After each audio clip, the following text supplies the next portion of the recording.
pinayagan na ang mga evacuee sa Albay na magbalik sa kani-kanilang mga bahay matapos ang pananalasa ng bagyong Ada. Bukod sa pagbaha, naranasan din doon ang lahar. Para sa detalye magbabalita si Mon Gualvez. Live mula sa Albay. Mon, kumusta na ang panahon dyan? Gumanda-ganda na ba? Yes, Cheryl, unti-unti na rin naman umaaliwalas ang panahon dito sa malaking bahagi ng Albay, pero yung iniwang pinsala ng bagyong Ada, ramdam pa rin ng maraming residente. Ekta-ektaryang palayan sa Libon Albay ang nalubog sa baha ng tumamang bagyong Ada. Laking panlulumo tuloy ng mga magsasaka gaya ni Edna Sazon, nakatatanim pa lang dito ng palay 3 araw bago tumama ang bagyo. Nung nakaraang bagyo doon po yung Uwan, grabe yung epekto, wala kaming halos maani. Then ito na naman po yung Ada. Yung mga riprap, yung mga ilog, walang seguridad kasi sirang-sira. Yung mga flood control, sirang-sira. Kaya yung mga magsasaka po, hindi sigurado na makakabawi ng mga sakahan nila. Madalas daw bahain ng lugar dahil catch basin ng mga tubig galing sa mga bayan ng Kamalig, Ginubatan, Oas at Pulanggi.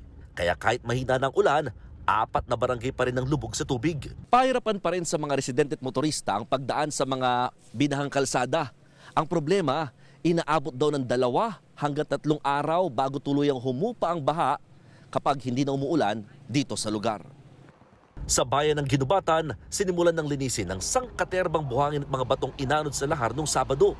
Nakikiusap ang lokal na pamahalaan sa DPWH at kay Pangulong Bongbong Marcos, pansinin naman daw ang kanilang sitwasyon. Pwede raw sana kasi itong maiwasan kung may maayos lang sanang flood control project sa lugar. Baka pwede naman i-exclude ang ng Ginubatan sa mga sabi hindi na muna ng mga flood control project. Baka kako pwedeng i-revisit niyo yung namin, yung bayan para makita ninyo na may kailangan talaga ng flood control.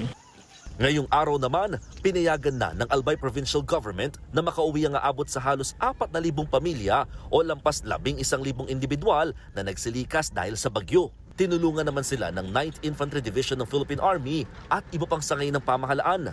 Pinalinis na rin ang mga eskwelaang ginamit bilang evacuation centers dahil balik eskwela na rin ngayong araw ang lahat ng antas.